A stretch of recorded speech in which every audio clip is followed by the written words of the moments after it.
إن الحمد لله نحمده ونستعينه ونستغفره ونعوذ بالله من شرور أنفسنا ومن سيئات أعمالنا. من يهده الله فلا مضل له ومن يضلل فلا هادي له، وأشهد أن لا إله إلا الله وحده لا شريك له، وأشهد أن محمدًا عبده ورسوله. يا أيها الذين آمنوا اتقوا الله حق تقاته ولا تموتن إلا وأنتم مسلمون. يا أيها الناس اتقوا ربكم الذي خلقكم من نفس واحدة وخلق منها زوجها وبث منهما رجالا كثيرا ونساء، واتقوا الله الذي تساءلون به والأرحام إن الله كان عليكم رقيبا. يا أيها الذين آمنوا اتقوا الله وقولوا قولا سديدا يصلح لكم أعمالكم ويغفر لكم ذنوبكم، ومن يطع الله ورسوله فقد فاز فوزا عظيما. أما بعد، فإن خير الحديث كتاب الله، وخير الهدي هدي محمد صلى الله عليه وسلم، وشر الأمور محدثاتها، وكل محدثة بدعة، وكل بدعة ضلالة، وكل ضلالة في النار. أما بعد، فأعوذ بالله من الشيطان الرجيم.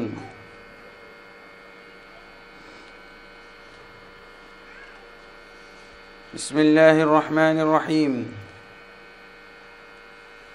والسابقون الأولون من المهاجرين والأنصار والذين اتبعوهم بإحسان رضي الله عنهم ورضوا عنه، وأعد لهم جنات تجري من تحتها الأنهار خالدين فيها أبدا، ذلك الفوز العظيم. وقال سبحانه: محمد رسول الله والذين معه أشداء على الكفار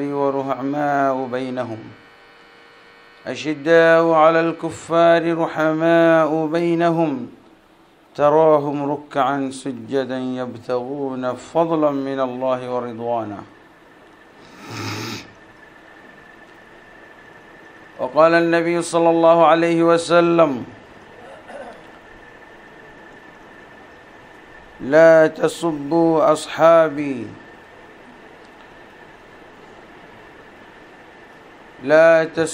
أصحابي فوالذي نفس محمد بيده لو أن أحدا أنفق مثل أحد ذهبا ما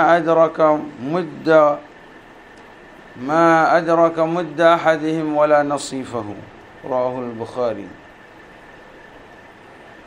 আলহামদুলিল্লাহ, আমরা মুহররম মাসের শেষ ভাগে এসে পৌঁছেছি। আর মুহররম মাসের এক সপ্তাহ রয়েছে।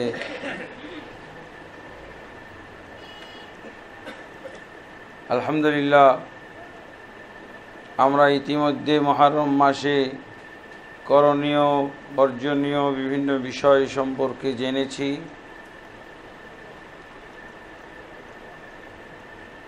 মুহররম মাসের ফজিলত জানার পাশাপাশি মুহররম মাসের বিশেষ আমল ইবাদত সম্পর্কে জ্ঞান লাভ করার পাশাপাশি আমাদের কি একটা বিষয়ে সচেতন হতে হবে, একটা বিষয়ে আমাদেরকে জ্ঞান লাভ করতে হবে। আমরা যেমন এই মুহররম মাসে এক শ্রেণীর মুসলমানকে দেখি যে তারা এই মুহররম মাসকে, পুরো মুহররম মাসকে কারবালার সাথেই সম্পৃক্ত করে থাকেন।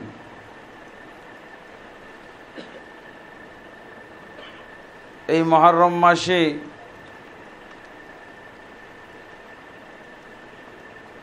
কারবালার ফজিলত এবং কারবালার সাথে সংশ্লিষ্ট আরও বিভিন্ন ধরনের বেদাত চর্চা করতে দেখি।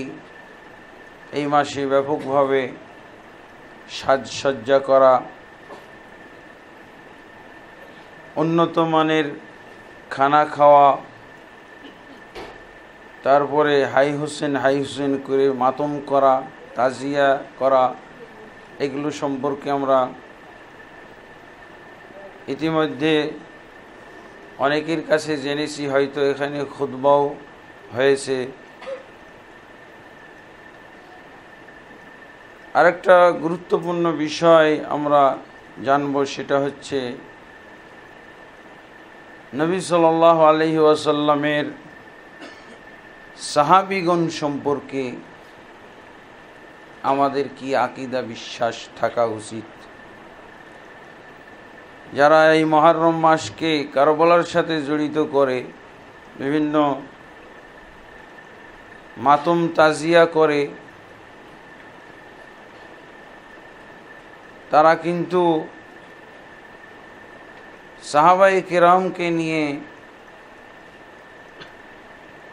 আপত্তিকর কথাবার্তা বলে এবং সাহাবায়ে কেরামকে গালিগালাজ করে, এমনকি সাহাবায়ে কেরামকে তারা মুরতাদ কাফের পর্যন্ত বলে থাকে, নাউজুবিল্লাহ।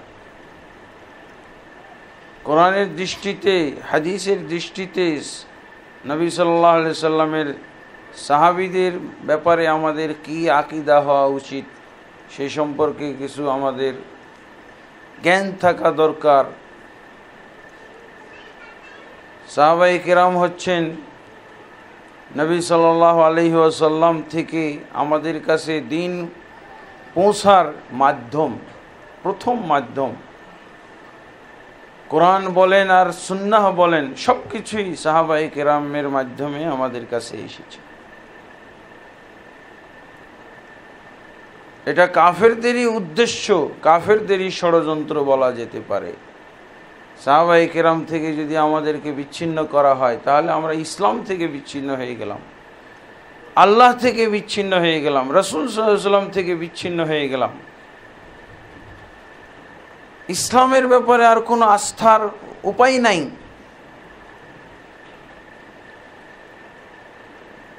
এই মাসেই তারা সাহাবায়ে কেরামকে ব্যাপকভাবে গালি দিয়ে থাকে। এটা হলো শিয়া রাফিজিদের মাস, যেই মাসে তারা ব্যাপকভাবে সাহাবায়ে কেরামকে গালি দিয়ে থাকে, তাদের বিরুদ্ধে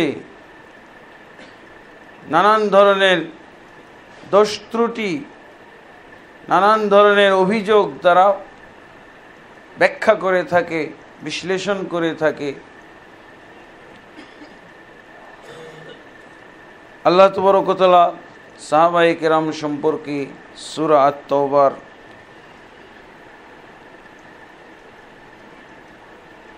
100 নম্বর আয়াতে উল্লেখ করেছেন, এমনিভাবে সূরা আল ফাতহের ভিতরে উল্লেখ করেছেন। আল্লাহ বলছেন, ওয়াস-সাবিকুনা আল-আউওয়ালুনা মিনাল মুহাজিরিন ওয়াল আনসার ওয়াল্লাযীনা ইত্তাবাউহুম বিইহসানিন রাদিয়াল্লাহু আনহুম ওয়া রাদু আনহু। আর যারা অগ্রণী হয়েছেন প্রথম শ্রেণীর মুহাজির এবং আনসারদের ভিতরে, ওয়াল্লাযীনা ইত্তাবাউহুম, এবং যারা তাদেরকে অনুসরণ করেছে বিইহসানিন, সুন্দরভাবে, রাদিয়াল্লাহু আনহুম, তাদের সবার প্রতি আল্লাহ তাবারক ওয়া তাআলা রাজি হয়েছেন, খুশি হয়ে গেছেন, সন্তুষ্ট হয়েছেন। ওয়া রাদু আনহু, এবং তারাও তার প্রতি সন্তুষ্ট হয়েছেন, মানে আল্লাহর প্রতি সন্তুষ্ট হয়েছেন। ওয়া'আদ্দা লাহুম জান্নাতিন, এবং আল্লাহ তাবারক ওয়া তাআলা এদের জন্য এমন জান্নাত প্রস্তুত করে রেখেছেন, তাজরি মিন তাহতিহাল আনহার, যার তলদেশ দিয়ে নদী সমূহ প্রবাহিত, খালিদিনা ফিহা, তারা এর ভিতরে চিরদিন বসবাস করবে। যালিকাল ফাউজুল আযীম, আর এটা হচ্ছে বিরাট ধরনের সফলতা, বিরাট ধরনের সফলতা। সাবিকুনাল আউয়ালুন, প্রথম শ্রেণীর যারা অগ্রণী সাহাবী, সাবেক মানে পূর্বসূরি, প্রথম ভাগের পূর্বসূরি যারা, তার মানে আবু বকর রাদিয়াল্লাহু আনহু তো আসেনি এর ভিতরে, যার কথা হিজরতের সাথেও জড়িত আছে। إذ أخرجه الذين ثاني اثنين إذ هما في الغار،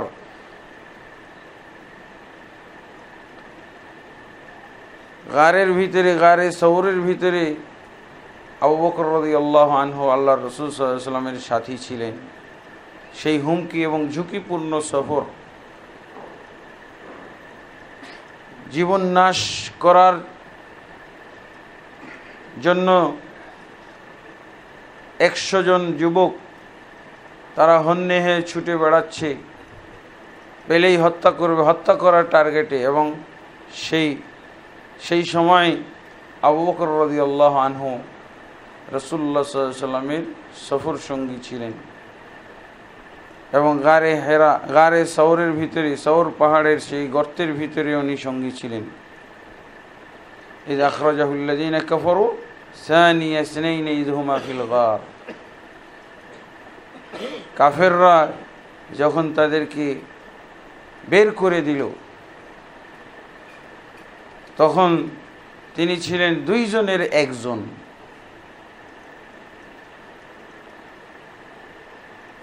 গর্তের ভিতরে ইয ক্বালা লিসাহিবি লা তাহজান, যখন একজন আরেকজন তার সাথীকে বলতেছিল চিন্তিত হয়ে না, ইন্নাল্লাহা মা'ানা, নিশ্চয়ই আল্লাহ আমাদের সাথে রয়েছেন। সেই সাথী হচ্ছেন আবু বকর রাদিয়াল্লাহু আনহু। সবার সর্বসম্মতিক্রমে আবু বকর রাদিয়াল্লাহু আনহু, তারাও শিয়ারাও বলতে পারবে না আবু বকর ছাড়া অন্য কেউ ছিল, কিন্তু তারা বলে থাকে যে ওনার পরে মুরতাদ হয়ে গেছে, লাভ কি থেকে, নাউজুবিল্লাহ। যিনি এত হুমকির মধ্যে, এত ঝুঁকির ভিতরে রাসূলুল্লাহ সাল্লাল্লাহু আলাইহি ওয়াসাল্লামের সাথে থাকলেন, আর রাসূল সাল্লাল্লাহু আলাইহি ওয়াসাল্লামের মৃত্যুর পর মুরতাদ হয়ে গেলেন, নাউজুবিল্লাহ।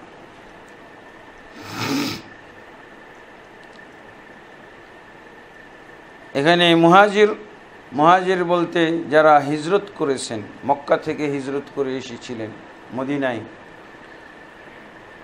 মক্কাতে তাদের ভিটেমাটি, সহায় সম্পদ, পরিবার পরিজন সব কিছুকে ছেড়ে ঈমান নিয়ে নিঃস্ব অবস্থায় খালি হাতে তারা এসেছিলেন মদিনায়। এই হিজরত ওয়াল আনসার, এবং তারা যাদের কাছে আশ্রিত হয়েছিলেন, যাদের কাছে আশ্রয় পেয়েছিলেন, তাদেরকে বলা হয় আনসার। মদিনাবাসী যারা আপ্যায়ন করেছিলেন, যারা সাদরে গ্রহণ করেছিলেন এই মুহাজির মুমিনদেরকে, মুহাজির সাহাবীদেরকে, তাদেরকে আনসার বলা হয়। ওয়াল্লাযীনা ইত্তাবাউহুম, এবং যারা তাদেরকে অনুসরণ করেছে, এখানে তো এসে গেল মুহাজির এবং আনসারের ভিতরেই অধিকাংশ সাহাবী এসে গেলেন। তারপরে বলা হচ্ছে ওয়াল্লাযীনা ইত্তাবাউহুম, যারা তাদেরকে অনুসরণ করেছে, অনুসরণ পরবর্তী সাহাবী, তাবেঈনগণ, এইভাবে সিলসিলা,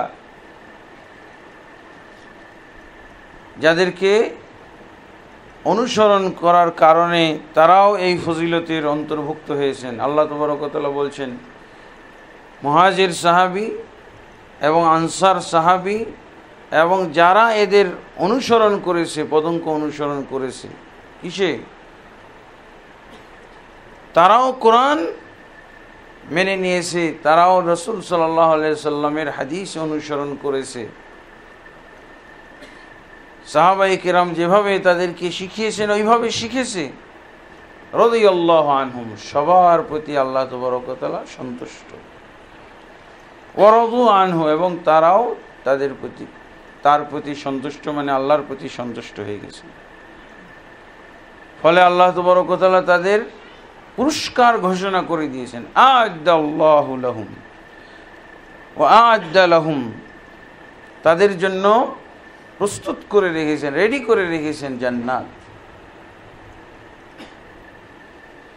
যেই জান্নাতের তলদেশ দিয়ে নদী নালা প্রবাহিত রয়েছে। এই আয়াতের মাধ্যমে বোঝা যায় যে সমস্ত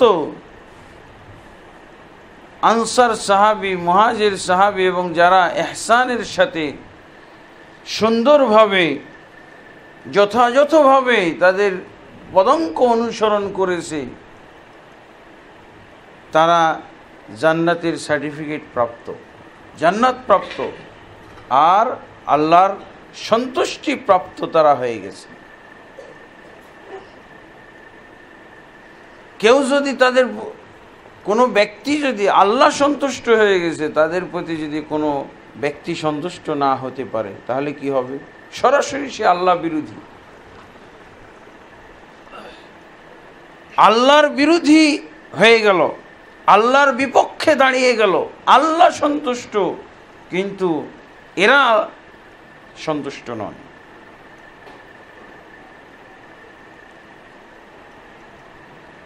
তারপরে আল্লাহ তাবারক ওয়া তাআলা অন্যত্র বলছেন, সূরা আল ফাতহের 29 নম্বর আয়াত, মুহাম্মাদুর রাসূলুল্লাহ ওয়াল্লাযীনা মাআহু। আল্লাহ সংজ্ঞা দিচ্ছেন, পরিচয় তুলে ধরছেন মুহাম্মাদুর রাসূলুল্লাহ।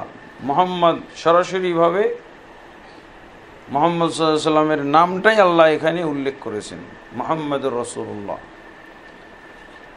এখানে আমরা একটা সম্বোধনও শিখছি, রাসূল সাল্লাল্লাহু আলাইহি সাল্লামকে কীভাবে সম্বোধন করতে পারি। মুহাম্মাদুর রাসূলুল্লাহ সম্বোধন করো, অথবা শুধু রাসূলুল্লাহ, অথবা শুধু নবিউল্লাহ, এইভাবে সম্বোধন করা। এটা হলো আল্লাহ তাবারক ওয়া তাআলার শিখানো সম্বোধন। কিন্তু আমরা বিভিন্ন শব্দ নিজেরাই বানিয়ে নিয়েছি। হুজুরে পাক সাল্লাল্লাহু আলাইহি ওয়াসাল্লাম, হুজুরে পাক সাল্লাল্লাহু আলাইহি ওয়াসাল্লাম, একটাও কোরআনের কথা না, একটাও হাদিসের কথা না, আল্লাহ যা শিখিয়েছেন তা না। মুহাম্মাদুর রাসূলুল্লাহ, আল্লাহ কি শিখাচ্ছেন? মুহাম্মদ সাল্লাল্লাহু আলাইহি ওয়াসাল্লাম কিভাবে সম্বোধন করব? মুহাম্মাদুর রাসূলুল্লাহ, ইয়া মুহাম্মদ, আল্লাহ তাবারক ওয়া তাআলা সম্বোধন করেছে। তারপরে ইয়া আইয়ুহান নাবিয়্যু, এভাবে আল্লাহ সম্বোধন করেছেন। জিবরিল আলাইহিস সালাতু ওয়াস সালাম ইয়া মুহাম্মদ বলেছেন, আখবিরনি আনিল ঈমান, আখবিরনি আনিল ইসলাম, আখবিরনি আনিল ইহসান। হুজুর কোনো শব্দ নয়, হুজুরে পাক, এগুলো কোরআন হাদিস বহির্ভূত সম্বোধন। আর এটা আবার সাধারণ মানুষ হুজুরের সাথে মিলিয়ে একাকার করে দেওয়া আছে। মসজিদের ইমাম হুজুর, আর নবী সাল্লাল্লাহু আলাইহি সাল্লামে উনিও হুজুর, সব হুজুর। হুজুর তো আমাদের দেশে নিচু শ্রেণীর একটা দলকে বুঝিয়ে থাকে, নাউজুবিল্লাহ, যারা মানুষের বাড়িতে দাওয়াত খেয়ে বেড়ায়, মিলাদ পড়ে বেড়ায়, এই তো এদের সংজ্ঞা হুজুর। আর সেই হুজুর মুহাম্মদ সাল্লাল্লাহু আলাইহি সাল্লামের সাথে লাগিয়ে দেওয়া হলো, হুজুরে পাক সাল্লাল্লাহু আলাইহি সাল্লাম। কেন রাসূলুল্লাহ সাল্লাল্লাহু আলাইহি সাল্লাম বলতে পারি না? মুহাম্মদ রাসূলুল্লাহ সাল্লাল্লাহু আলাইহি সাল্লাম বলতে পারি না, নবীউল্লাহ বলতে পারি না? প্রত্যেকটা হাদিস বর্ণনা করার সময় কি পাওয়া যায়? আন আবি হুরায়রা রাদিয়াল্লাহু আনহু قال قال رسول الله صلى الله عليه وسلم عن عبد الله بن مسعود قال قال النبي صلى الله عليه وسلم। এই তো, এগুলো হলো সম্মানজনক সম্বোধন। তা আল্লাহ বলছেন মুহাম্মদুর রাসূলুল্লাহ ওয়াল্লাযীনা মাআহু, মুহাম্মদ রাসূলুল্লাহ এবং তার সাথে যারা রয়েছে। তার সাথে কারা রয়েছে? সাথী, সাথে থাকে যে, সেই তো সাহাবী। তার সাথে যারা রয়েছে, সাথে যারা রয়েছে তারাই হলো সাহাবী। হাদিসের পণ্ডিতগণ তারা সংজ্ঞা তৈরি করেছেন, সংজ্ঞা দিয়েছেন সাহাবীকে। মান লাকিয়া রাসূলুল্লাহ সাল্লাল্লাহু আলাইহি ওয়াসাল্লাম মুমিনান বিহি ওয়ালাউ তাখাল্লালাত বাইনা যালিকা রিদ্দাতুন।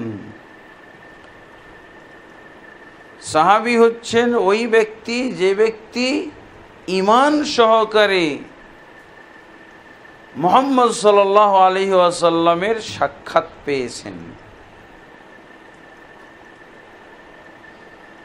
কেউ কেউ বলেছেন যদি মাঝখানে মুরতাদ হয়ে আবার ঈমান এনে থাকেন তাহলে হবে কি না, ও সাহাবীর ভিতরে থাকবে কি না? তো বলা হয়েছে যদিও মাঝখানে মুরতাদ হয়ে আবার ঈমানে ফিরে আসে তাহলে এই ব্যক্তির সাহাবীর থেকে নাম কাটা যাবে না, এই ব্যক্তিও সাহাবীর মধ্যে অন্তর্ভুক্ত। তবে শর্তটা হলো কি? ঈমান সহকারে। আজকে যারা কোরআনী, কোরআন মানে হাদিস মানে না, সাহাবীকে মানে না, সাহাবীকে মানে না, এগুলো অনেক ধরনের ব্যক্তি আছে, দল আছে, গোষ্ঠী আছে।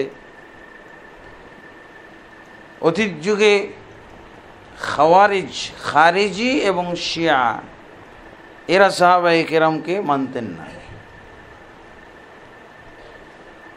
আর বর্তমান যুগে যারা কোরআনী, যারা কোরআন অনুসরণ করে, হাদিস অনুসরণ করে না, তারাও কিন্তু সাহাবায়ে কেরামের কোনো মূল্যায়ন করে না। তারা নানান ধরনের অভিযোগ তোলে। কিভাবে অভিযোগ? যে আল্লাহ রাসূল সাল্লাল্লাহু আলাইহি ওয়াসাল্লামের অনেক সাহাবী তো মুনাফিকও ছিল, ওরা সংজ্ঞাই বুঝে নাই। আব্দুল্লাহ বিন উবাই বিন সুলুল মুনাফিকরা আল্লাহ রাসূল সাল্লাল্লাহু আলাইহি ওয়াসাল্লামের মসজিদে নববীতে সালাত পড়তো, দেখা সাক্ষাৎ করতো, কথাবার্তা বলতো, অনেক সময় সালাম মুসাফা করতো। মুনাফিক যারা, এবং শত শত মুনাফিক মদিনায় ছিল। বলছে এদের ব্যাপারে কোরআন আমাদেরকে সতর্ক করেছে। মুনাফিকদের কথা বলে সমস্ত সাহাবীদেরকে অনাস্থাভাজন তারা প্রমাণিত করে। এই যে আল্লাহ বলছেন ইযা জাআকাল মুনাফিকুন ক্বালু নাশহাদু ইন্নাকা লারাসূলুল্লাহ। শিয়া এবং খারিজিরা যেমন সাহাবায়ে কেরামকে গালি দিয়ে থাকে, এরা এরকম সবাইকে মুনাফিক বলে গালি দিয়ে থাকে। এরাও এক ধরনের এই সাহাবী বিদ্বেষী বলা যায় কোরআনী যারা।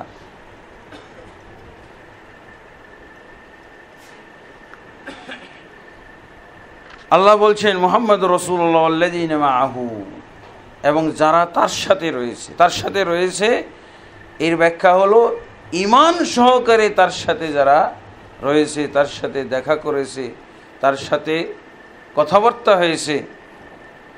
আশিদ্দাউ আলাল কুফফারি, এরা কাফেরদের প্রতি অত্যন্ত কঠোর। রুহামাউ বাইনাহুম, আর পরস্পরে একজন আরেকজনের জন্য অত্যন্ত দয়াশীল। সাহাবীদের আল্লাহ এই আয়াতের ভিতরে পরিচয় দিচ্ছেন। তারপরে তারাহুম রুকআন সুজ্জাদান, তাদেরকে দেখবে তারা রুকুকারী সেজদাকারী, রুকু সেজদার ভিতরে রয়েছে। ইয়াবতাগুনা ফাদলাম মিনাল্লাহি ওয়া রিদওয়ানা, তারা শুধু আল্লাহর অনুগ্রহ তালাশ করতেছে এবং আল্লাহর সন্তুষ্টি তালাশ করছে। আল্লাহর অনুগ্রহ এবং আল্লাহর সন্তুষ্টি তালাশ করাই হলো এদের কাজ, আর রুকু সেজদার ভিতরে তারা থাকে। বাদশাহ হেরাকল এদের সম্পর্কে যখন রোমে মুসলিম বাহিনী যায়, তখন তাদের সম্পর্কে জানার জন্য গোয়েন্দা পাঠিয়েছিলেন যে একটু অনুসন্ধান করে তদন্ত করে দেখো তো এদেরকে কেন ঠেকানো যায় না, এরা কেন আমাদের প্রতি বিজয় হয়, কারণ তল্লাশ করো। কারণ তলাশ করতে যে সে কি দেখলো, সে ছোট্ট একটা বাক্যের ভিতরে রিপোর্ট দিয়েছিল, হুম ফিল লাইলি রুহবান ওয়া ফিন নাহারি ফুরসান, তারা রাত্রিবেলায় হলো ইবাদতকারী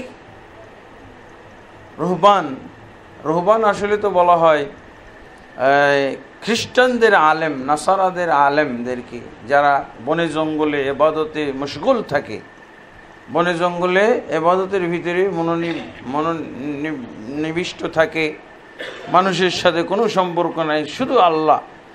তো সে বলছে ফিল লাইলি রুহবান, তারা রাত্রিবেলায় সন্ন্যাসী আর দিনের বেলায় হলো সৈন্য। রাত্রে সন্ন্যাসী আর দিনের বেলায় সৈন্য, ঘোড়সওয়ার। দিনের বেলায় যুদ্ধ করে এত ক্লান্ত পরিশ্রান্ত হয়ে, আবার রাতের বেলায় আল্লাহর দরবারে দাঁড়িয়ে গেছে।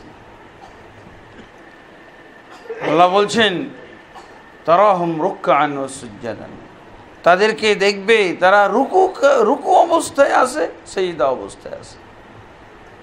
ইয়াবতাগুনা ফাদলাম মিনাল্লাহ, আল্লাহর কাছে অনুগ্রহ তালাশ করে, আল্লাহর কাছে জান্নাত চায়, পরকালের সুখ শান্তির জন্য তারা পাগল, এবং আল্লাহ তাবারক ওয়া তাআলার সন্তুষ্টি, আল্লাহ তাবারক ওয়া তাআলার সন্তুষ্টি তো পেয়ে গেছে। আল্লাহ বলছেন রাদিয়াল্লাহু আনহুম ওয়া রাদু আনহু।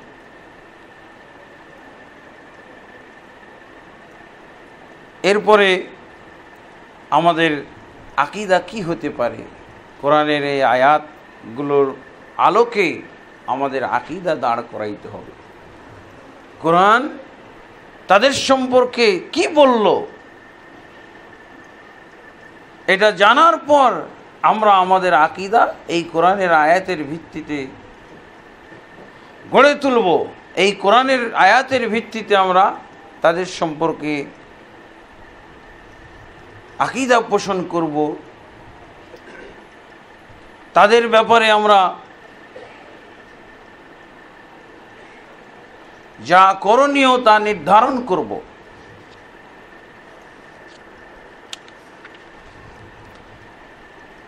ইবনে আব্বাস রাদিয়াল্লাহু আনহু, আল্লাহ রাসূল সাল্লাল্লাহু আলাইহি ওয়াসাল্লামের বিশিষ্ট সাহাবী, মুফাসসিরে কোরআন, তিনি এক ব্যক্তিকে গালি দিতে শুনলেন, সাহাবায়ে কেরামকে গালি দিচ্ছে বা সাহাবায়ে কেরামের ত্রুটি বর্ণনা করছে।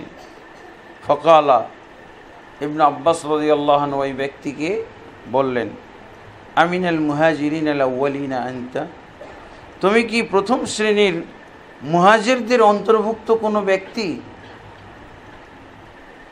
কালা লা, ওই ব্যক্তি বলছে না, আমি প্রথম শ্রেণীর মুহাজিরদের অন্তর্ভুক্ত নয়। কালা আমিনাল আনসার, তাহলে কি তুমি প্রথম শ্রেণীর যারা আনসারী ছিলেন তাদের কি অন্তর্ভুক্ত? কালা লা, বলছে না, আমি তাও না। কালা, এবার ইবনে আব্বাস রাদিয়াল্লাহু আনহু বললেন, ফাআনা আশহাদু বিআন্নাকা লাস্তা মিনাত তাবিঈন লাহুম বিইহসান। ইবনে আব্বাস বললেন, তাহলে আমি সাক্ষ্য দিচ্ছি, শোনো, তুমি তাহলে অবশ্যই তাদের অনুসারীও নয়, তাদের অনুসারী নও। তার কারণ তুমি গালি দিচ্ছ তাদেরকে যেহেতু গালি দিচ্ছ, তাদের সুন্দরভাবে যে অনুসরণকারী হওয়ার কথা বলা হয়েছে, তুমি তাদের অনুসরণকারীও নও।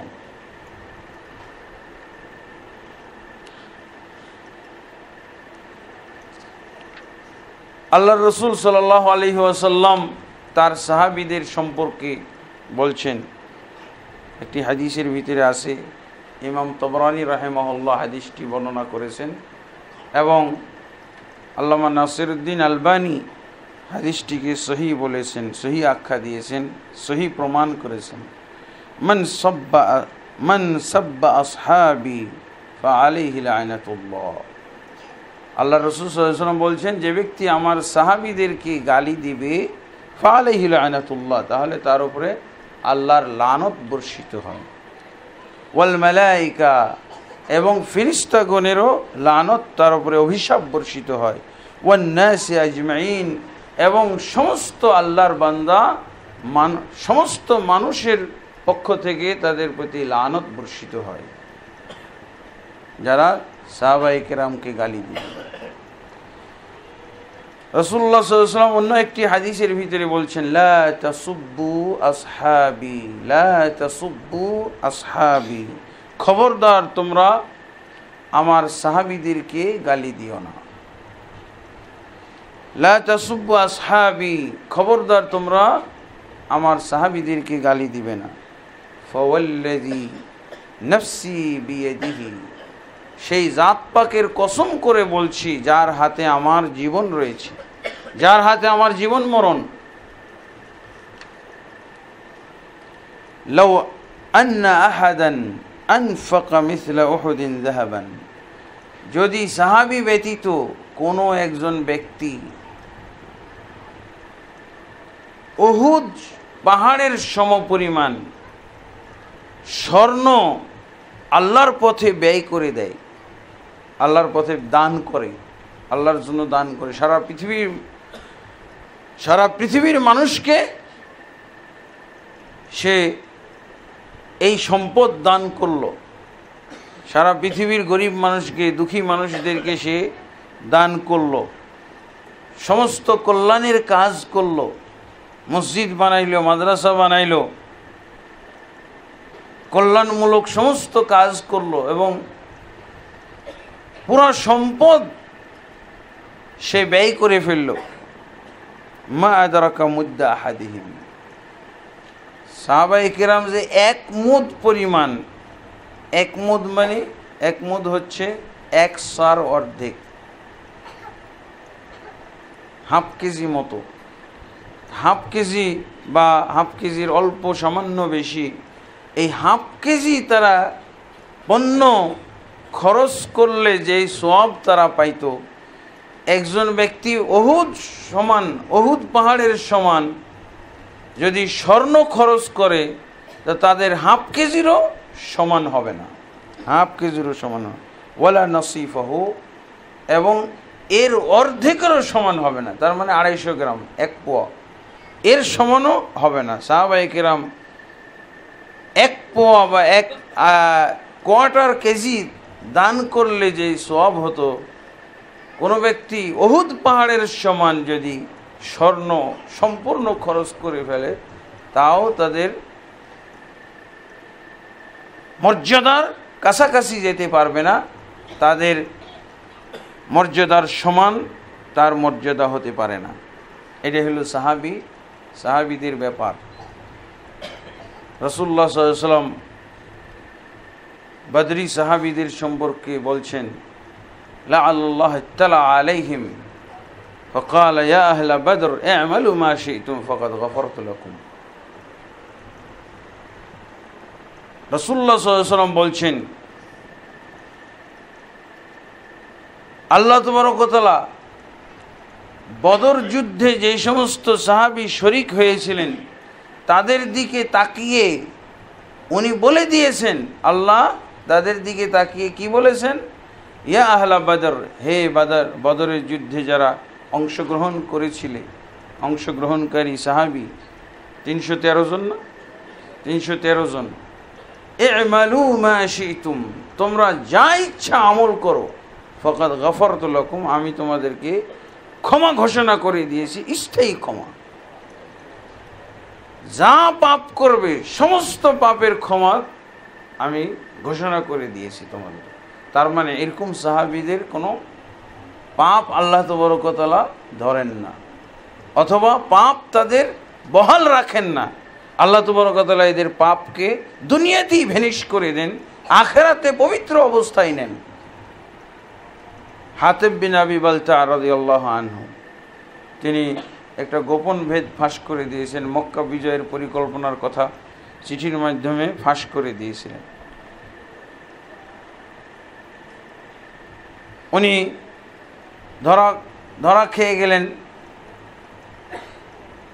আল্লাহ তাবারক ওয়া তাআলা জিবরিলের মাধ্যমে রাসূলুল্লাহ সাল্লাল্লাহু আলাইহি ওয়াসাল্লামকে জানিয়ে দিলেন যে হাতিব তো চিঠি পাঠিয়ে দিয়েছে মক্কাবাসীর কাছে, সরল মনে, বুঝতে পারে নাই যে এত বড়টা ক্ষতি হয়ে যাবে, পরিকল্পনা নস্যাৎ হয়ে যাবে, ধ্বংস হয়ে যাবে, মক্কা বিজয় ব্যাহত হবে।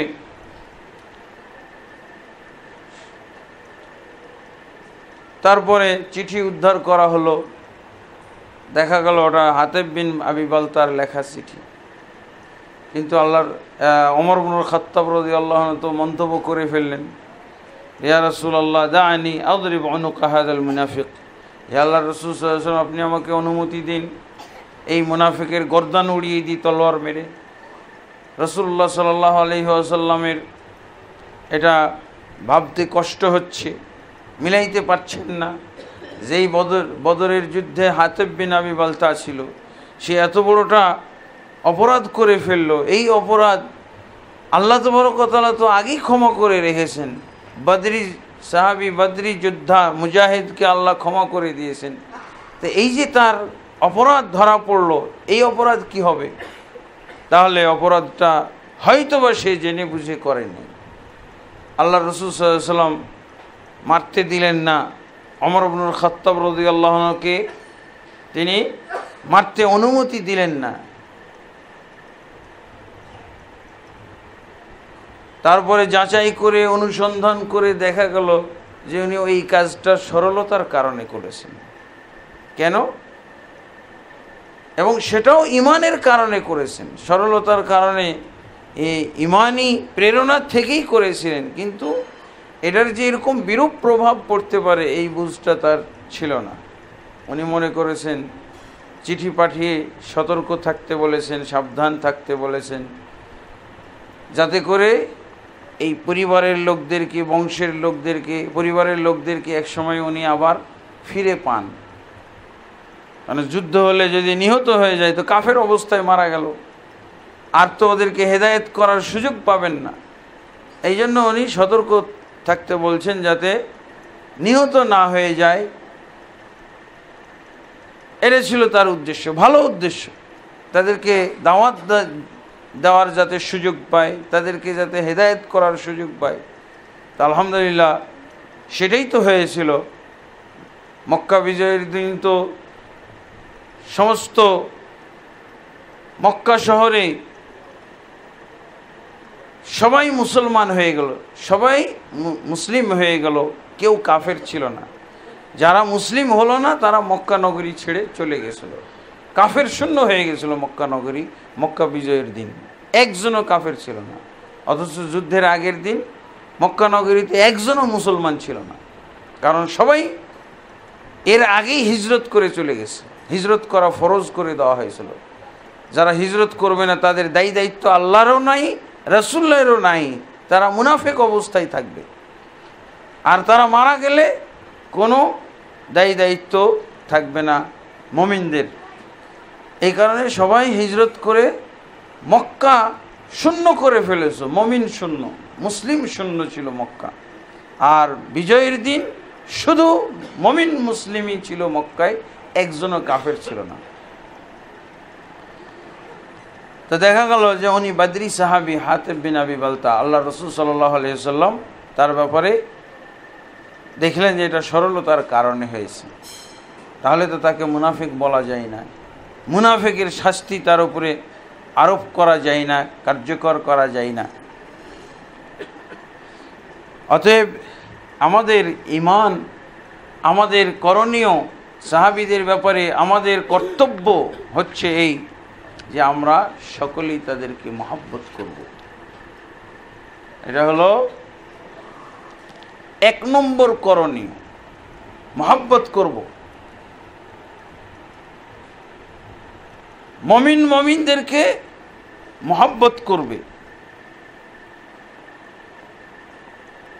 আল্লাহর রাসূল সাল্লাল্লাহু আলাইহি ওয়াসাল্লাম মুমিন মুমিনদেরকে মহব্বত করার ব্যাপারে বহু তাগিদ দিয়েছেন। কোরআন মাজিদে তাগিদ এসেছে। আল্লাহর রাসূল সাল্লাল্লাহু আলাইহি ওয়াসাল্লাম একটি হাদিসে বলছেন, মান আহাব্বা লিল্লাহি ওয়া আবগাযা লিল্লাহি ওয়া আতা লিল্লাহি ওয়া মানা'a লিল্লাহি ফাকাদ ইসতাকমালাল ঈমান। যে ব্যক্তি আল্লাহর ওয়াস্তে কাউকে ভালোবাসলো, আল্লাহর ওয়াস্তে কারোর সাথে বৈরিতা স্থাপন করলো এবং আল্লাহর ওয়াস্তে কাউকে কিছু দিল, আল্লাহর ওয়াস্তে কাউকে কিছু দেওয়া থেকে বিরত থাকলো, এই ব্যক্তি ঈমানকে পূর্ণ করতে পারল। এই ব্যক্তির ঈমান হলো পরিপূর্ণ। রাসূলুল্লাহ সাল্লাল্লাহু আলাইহি সাল্লাম বলছেন, ঈমানের স্বাদ ওই ব্যক্তি পেল 3টি, যার ভিতরে বৈশিষ্ট্য রয়েছে, যার ভিতরে 3টি বৈশিষ্ট্য রয়েছে, সে ব্যক্তি ঈমানের স্বাদ পেয়েছে। 1 নম্বর হলো মান কানা আল্লাহু ওয়া রাসূলুহু আহাব্বা ইলাইহি মিম্মা সিওয়াহুমা। যার কাছে আল্লাহ এবং আল্লাহর রাসূল সর্বাপেক্ষা মহব্বতের পাত্র হয়েছে, সবচেয়ে বেশি আল্লাহকে ভালোবাসে, সবচেয়ে বেশি রাসূল সাল্লাল্লাহু আলাইহি ওয়াসাল্লামকে ভালোবাসে। তারপরে ওয়া আইয়ুহিব্বাল মারআ লা ইউহিব্বুহু ইল্লা লিল্লাহ। অন্য যে কোনো ব্যক্তিকে ভালোবাসে একমাত্র আল্লাহর স্বার্থে, আল্লাহর স্বার্থে ভালোবাসে। এটা হলো 3য় বৈশিষ্ট্য। না, 2য় বৈশিষ্ট্য, আল্লাহকে এবং তার রাসূলকে সর্বাপেক্ষা ভালোবাসে। এরপরে আল্লাহর ওয়াস্তে অন্য মানুষকেও ভালোবাসে, মুমিনদেরকে ভালোবাসে। মুমিনরা হলো ভালোবাসার দিক থেকে ফিতাওয়াদ্দিহিম ওয়া তারাহুমিম, এবং একজন আরেকজনের প্রতি দয়া মমতার দিক থেকে এক বডির মতো। ভালোবাসাটা কেমন হবে? ভালোবাসার মাধ্যমে সমস্ত মুমিন জাতি, সারা পৃথিবীর মুমিন জাতি এক বডির মতো থাকবে। ইযা ইশতাকা মিনহু উযউন তাদাআ লাহু সাইরুল জাসাদ বিস-সাহরি ওয়াল হাম্মা। যখন এই একটা বডির যে কোনো এক জায়গায় আঘাতপ্রাপ্ত হবে, সমস্ত শরীর টের পাবে। মুমিনদেরকে এরকম এই মহব্বতের সুতোয় সবাইকে এভাবে শৃঙ্খলিত থাকতে হবে, সবাই একতাবদ্ধ থাকতে হবে, সবাই একজন আরেকজনকে ভালোবাসতে হবে এবং নিজেদেরকে এক বডি মনে করতে হবে। এটাই হলো মহব্বতের মাধ্যমে সবাই এক বডি হওয়ার ব্যবস্থা। এই জন্য আমরা সাহাবায়ে কেরামকে মহব্বত করি, সবচেয়ে বেশি মহব্বত করি। আমার যুগের একজন ইমানদারকে যত মহব্বত না করি, তার চেয়ে বেশি মহব্বত করি আবু বকর রাদিয়াল্লাহু আনহু। ইমানের সিরিয়াল অনুসারে মহব্বত করি। ইমানদারদের সিরিয়াল যেমন, উপর সিরিয়ালের যারা মুমিন তাদেরকে সর্বোচ্চ পর্যায়ের মহব্বত করি। আবু বকর, আল্লাহর রাসূল সাল্লাল্লাহু আলাইহি ওয়াসাল্লামের পরে আবু বকর রাদিয়াল্লাহু আনহুকে সবচেয়ে বেশি মহব্বত করি, তারপরে ওমর ইবনুল খাত্তাবকে, তারপরে ওসমানকে, তারপরে আলী রাদিয়াল্লাহু আনহুম, এরপরে পর্যায়ক্রমে সাহাবায়ে কেরামকে, তাবেঈগণকে, এভাবে আমাদের যুগের মুমিন মুসলমানদেরকে মহব্বত করি, সবাইকে মহব্বত করি। তো মহব্বত, তাদের প্রতি মহব্বত প্রদর্শন, এটা হলো আমাদের কর্তব্য 1 নম্বর। যারা মহব্বত করে না তাদের কি অবস্থা হলো? তারাদ্দি আনহুম, এবং তাদের প্রতি সন্তুষ্ট, তাদের জন্য সন্তুষ্টির দোয়া করা। আবু হুরায়রা রাদিয়াল্লাহু আনহু, এই যে রাদিয়াল্লাহু আনহু, এটা সন্তুষ্টির জন্য দোয়া, তারাদ্দি বলা হয়, সন্তুষ্টির দোয়া করা। আল্লাহ তাদের প্রতি রাজি হন, রাদিয়াল্লাহু আনহু, এই দোয়া করি আমরা। সাহাবীর নাম শুনলেই তো আলহামদুলিল্লাহ, এটা আমল, এটা কোরআনের আমল, এটা সাহাবায়ে কেরামের আমাদের প্রতি হক, তাদেরকে মহব্বত করা, সন্তুষ্টির দোয়া করা এবং তাদের পক্ষ অবলম্বন করা। যেহেতু তাদের বিপক্ষ দল আছে, তাদের পক্ষ অবলম্বন করা, তাদের পক্ষ অবলম্বন। আপনি খারিজিদের বিরুদ্ধে, শিয়াদের বিরুদ্ধে, রাফেজিদের বিরুদ্ধে, সেই কোরআনীদের বিরুদ্ধে সাহাবায়ে কেরামের পক্ষ অবলম্বন করবেন। এবং অরদ্দু মান তাআররাদা লিআরাদিহিম, প্রতিবাদ করা। যারা সাহাবীর বিরুদ্ধে কটাক্ষ করে, সাহাবীকে গালি দেয়, সাহাবীদের কুৎসা রটনা করে, সাহাবীদের বিরুদ্ধে অভিযোগ আরোপ করে, তাদের বিরুদ্ধে প্রতিবাদ করা, প্রতিবাদ মুখর। আর সাহাবা কুল্লুহুম উদুল, সাহাবায়ে কেরাম সকলেই হচ্ছেন ন্যায়পরায়ণ, সকলেই তারা ন্যায়পরায়ণ। তাদের বিরুদ্ধে কটাক্ষ করার কারো অধিকার নেই। কিভাবে অধিকার থাকলো? যেখানে আল্লাহ তাবারক ওয়া তাআলা বলে দেন রাদিয়াল্লাহু আনহুম ওয়া রাদু আনহু, আল্লাহ তাদের প্রতি রাজি হয়ে গেছেন এবং তারাও আল্লাহর প্রতি রাজি হয়ে গেছেন, এবং তাদেরকে আল্লাহ জান্নাতি ঘোষণা করেছেন। জান্নাতি ঘোষণা বিভিন্নভাবে করেছেন আল্লাহ তাবারক ওয়া তাআলা। যেমন এই কোরআনের আয়াতের ভিত্তিতে রাসূলুল্লাহ সাল্লাল্লাহু আলাইহি ওয়াসাল্লাম 10 জন সাহাবীর নাম ধরে, 10 জন সাহাবীর নাম ধরে জান্নাতি ঘোষণা করেছেন। 4 খলিফা এর মধ্যেই আছে। অথচ শিয়াদের নিকটে, রাফিজিদের নিকটে মাত্র একজনের ভিতরে, 10 জন জান্নাতি সাহাবীর ভিতরে মাত্র একজন জান্নাতি সাহাবী, 9 জনই জাহান্নামী, 9 জনই তাদের দৃষ্টিতে জাহান্নামী, নাউযুবিল্লাহ। তাহলে আল্লাহ সন্তুষ্ট, রাসূলুল্লাহ সাল্লাল্লাহু আলাইহি ওয়াসাল্লাম সন্তুষ্ট, আল্লাহ তাদেরকে জান্নাতবাসী বলছেন, সাহাবী রাসূলুল্লাহ সাল্লাল্লাহু আলাইহি ওয়াসাল্লাম তাদেরকে জান্নাতবাসী বলছেন। তাদের ভিতরে মাত্র একজন হযরত আলী রাদিয়াল্লাহু আনহু। আলী রাদিয়াল্লাহু আনহু ছাড়া 10 জনের মধ্যে আর কেউ তাদের দৃষ্টিতে জান্নাতি নয়, সবাই জাহান্নামী, নাউযুবিল্লাহ। সবাই হলো মুরতাদ, কাফের। নয়, এদের ব্যাপারে আমাদেরকে সতর্ক থাকতে হবে, এদের ব্যাপারে আমাদেরকে সজাগ থাকতে হবে। আমাদের সমাজে কিন্তু এই শিয়া এবং রাফিজিদের দাওয়াত বেড়ে চলেছে, সাবধানতা অবলম্বন করতে হবে। তারা এই যে কত সুন্দর কথা, তাদের ব্যাপারে আমাদের কত সুন্দর দৃষ্টিভঙ্গি, আমরা তাদের প্রতি কত সন্তুষ্ট, তাদেরকে কত ভালোবাসি, অথচ শিয়াদের সাথে যারা উঠা বসা করে, কিছুদিন উঠা বসা করার পর, চলাফেরা করার পর আবু বকরকে গালি দেওয়া শুরু করে, নাউযুবিল্লাহ। ওমর রাদিয়াল্লাহু আনহুকে গালি দেওয়া শুরু করে, ওসমান রাদিয়াল্লাহু আনহুকে গালি দেওয়া শুরু করে, সাহাবায়ে কেরামকে কটাক্ষ করা শুরু করে।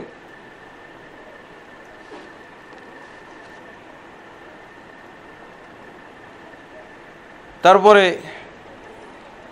এই আয়াতের আলোকে আমরা যেটা সিদ্ধান্ত নিতে পারি যে এগুলো হচ্ছে দ্বীন, আমরা তাদেরকে মহব্বত করব, তাদের প্রতি সন্তুষ্টির জন্য দোয়া করব এবং তাদের পক্ষ অবলম্বন করব, তাদের বিরুদ্ধে, তাদের বিরোধীদের বিরুদ্ধে আমরা প্রতিবাদ করব। এগুলো হলো দ্বীন। এগুলোকে কি মনে করব? এটা দ্বীন, ঈমান। এগুলো হলো ঈমানি দায়িত্ব, এগুলো দ্বীন, ধর্ম, ইহসান। এবং যারা তাদেরকে ঘৃণা করে, যাদেরকে তারা অপছন্দ করবে, এই অপছন্দ করাটাকে কুফরি মনে করি আমরা। তাদেরকে যারা ঘৃণা করবে, তাদেরকে যারা অপছন্দ করে, তাদেরকে যারা গালি দেয়, তারা কাফির। তার মানে এই আয়াতের সরাসরি বিরোধী, এই আয়াতগুলো অস্বীকারী। তা আয়াত যে অস্বীকার করলো, তারা কাফের হবে না? কাফের, মুনাফিক, মুরতাদ সবটাই তাদের ক্ষেত্রে প্রযোজ্য। আলী রাদিয়াল্লাহু আনহু বলছেন, মান জাহাদা হারফা মিনাল কোরআনে ফাকাদ কাফারা, যে ব্যক্তি কোরআনের একটা হরফ অস্বীকার করবে সেই কাফের হয়ে যাবে। এরা তো যে আয়াতগুলো আমরা পাঠ করেছি আজকে, এই আয়াতগুলোকে তারা অস্বীকার করেছে। আল্লাহ তাদের প্রতি সন্তুষ্ট, কিন্তু ওরা বলছে আমরা সন্তুষ্ট না। আল্লাহ তাদের প্রশংসা করছেন, অথচ তারা তাদের বদনাম করতেছে। আল্লাহ বিরোধী দল, আল্লাহ বিরোধী একটা দল এরা। রাফেজি বলা হয়, রাফেজি আর শিয়া মোটামুটি একই। রফজ শব্দের অর্থ হলো প্রত্যাখ্যান করা, আর শিয়া অর্থ হলো দল করা, দলভুক্ত হওয়া। প্রত্যাখ্যান করা আর দলভুক্ত হওয়া মর্মার্থ একই, শব্দ ভিন্ন, মর্মার্থ একই। শিয়াদেরকেই রাফিজি বলা হয়, হ্যাঁ, আর রাফিজিদেরকেই শিয়া বলা হয়। শিয়াদের অনেক দল আছে, তার ভিতরে সবচেয়ে হালকা দল, যাদেরকে কাফের বলা যায় না, এমনকি তাদের পিছনে নামাজও পড়া যায়, সেটা হলো জাইদিয়া দল, জাইদিয়া ফিরকা। শেখ বিন বাজ রাহিমাহুল্লাহ প্রথম দিকে তাদের পিছনে নামাজ পড়া যাবে না ফতোয়া দিয়ে, এরপরে তাকে যখন বলা হলো যে না, এরা আবু বকর, ওমর, ওসমানকে কাফের মনে করে না, এদেরকে কাফের মনে করে না, বরং তাদেরকে মনে করে যে আলী রাদিয়াল্লাহু আনহুর চেয়ে প্রাধান্যযোগ্য নয়, আলী রাদিয়াল্লাহু আনহুর চেয়ে প্রাধান্যযোগ্য নয়, এরকম মনে করে, কিন্তু কাফের মনে করে না। তখন উনি বলছেন তাহলে তাদের পিছনে সালাত পড়া যেতে পারে। আর যদি তারা মনে করে, অধিকাংশ শিয়া আজকে শিয়া বলতে আমরা যাদের নাম শুনি, যাদেরকে বুঝাই বর্তমান যুগে, এদেরকে কোনোভাবেই মুসলমান বলার সুযোগ নেই। যে মুসলমান মনে করবে সেই কাফের হয়ে যাবে না। এদেরই হলো বর্তমান রাষ্ট্রীয় আকিদা হলো ইরানের, এবং তারা যে সমস্ত দেশে ছড়িয়ে ছিটিয়ে আছে, ইরাকের শিয়া, আপনারা তো হয়তো দেখে থাকবেন, তাদের বিভিন্ন আকিদাগুলো প্রচার হয়, ইন্টারনেটেও প্রচারিত হচ্ছে তাদের আকিদা, ইয়া আলী, ইয়া হোসেন। তারা এই ব্যাপারে আমি অতীতে খুতবা দিয়েছিলাম, তাদের শিরকি আকিদার বিভিন্ন নমুনাগুলো তুলে ধরেছি। তারা আলীকেও, আল্লাহ তাবারক ওয়া তাআলাকে যেন কি অকেজো ঘোষণা করেছেন, নাউজুবিল্লাহ। আল্লাহ যেন মারাই গেছে, নাউজুবিল্লাহ, তাদের দৃষ্টিতে। এখন আলী আল্লাহর দায়িত্বে আছে, এবং পর্যায়ক্রমে হাসান, হোসেন, সবাই এখন আল্লাহর সবাই স্থলাভিষিক্ত, নাউজুবিল্লাহ। তাহলে যদি এতজন আল্লাহ হয় তাদের, তাহলে তাদের তো আকিদা শিরকি আকিদা, কুফরি আকিদা নিঃসন্দেহে বলা যায়। এমনকি শিয়াদের যারা ইমাম, যাদের ইমামদের ভিতরে একজন হাসান বিন যায়েদ, তার সামনে এক ব্যক্তি আয়েশা রাদিয়াল্লাহু আনহাকে গালি দিয়েছিল, খুব জঘন্যভাবে একটা গালি দিয়েছিল। ফামারা বিদরবি উনুকিহি, হাসান বিন যায়েদ উনি আদেশ দিয়ে দিলেন এই লোকটাকে হত্যা করতে হবে, হত্যার আদেশ দিয়ে দিলেন। তখন আলী রাদিয়াল্লাহু আনহু যারা দল শিয়া, তারা বলল, হাযা রাজুলুন মিন শিয়াতিনা। আলীর দলের ভক্তরা, আলী রাদিয়াল্লাহু আনহুর ভক্তরা বলল, ইনি তো আমাদের শিয়া মানে আমাদের দলভুক্ত, আমাদের দলের সদস্য। হাসান বিন যায়েদ বললেন, মাআদাল্লাহ, আল্লাহর কাছে পানাহ চাই, আয়েশাকে গালি দিয়ে এই লোক আবার আলীর দলভুক্ত থাকে কি করে? প্রকৃত অর্থে আলীর দলভুক্ত তো হওয়া যেতে পারে না, কারণ কোরআন মজিদে আল্লাহ তাবারক ওয়া তাআলা বলছেন, আল খাবিসাতু লিল খাবিসিনা। কি সুন্দর করে আয়াত দিয়ে দলিল দিলেন। যেই লোক আয়েশা রাদিয়াল্লাহু আনহাকে গালি দেয়, সে যে মুসলমান না, তার সপক্ষে উনি আয়াত পাঠ করলেন। আল্লাহ বলছেন সূরা আর নূরের 26 নম্বর আয়াতটি পাঠ করলেন। আল্লাহ বলছেন আল খাবিসাতু লিল খাবিসিন, নাপাক মহিলা নাপাক পুরুষের জন্য, ওয়াল খাবিসুনা লিল খাবিসাত, এবং নাপাক পুরুষরা হলো নাপাক মহিলাদের জন্য বরাদ্দ, অত্তাইয়িবাতু লিত-তাইয়্যিবিনা, আর পবিত্র পুরুষ পবিত্র নারীদের জন্য, পবিত্র নারী পবিত্র পুরুষদের জন্য। উলাইকা মুবাররাউনা মিম্মা ইয়াকুলুন, আর এরা হলো পবিত্রকৃত, দোষ ত্রুটি মুক্ত, এরা অপবাদ মুক্ত। লাহুম মাগফিরাতুম ওয়া রিজকুন কারীম, তাদের জন্য রয়েছে আল্লাহর পক্ষ থেকে মাগফিরাত, ক্ষমা এবং সম্মানজনক রিজিক। এই আয়াত তেলাওয়াত করার পর উনি বললেন যে আল্লাহ তো ব্যাকরণ দিয়ে দিয়েছেন নাপাক মহিলা নাপাক নারীর জন্য, নাপাক নারী নাপাক পুরুষের জন্য। ফাইন কানাত আয়েশাতু খাবিসা, যদি আয়েশা তোমার দৃষ্টিতে খাবিসা হয়, নাপাক একজন মহিলা হয়, তাহলে এই আয়েশার স্বামীকে মুহাম্মদুর রাসূলুল্লাহ সাল্লাল্লাহু আলাইহি সাল্লাম, তো তুমি পরোক্ষভাবে মুহাম্মদ সাল্লাল্লাহু আলাইহি সাল্লামকে খাবিস তহমত দিয়েছ।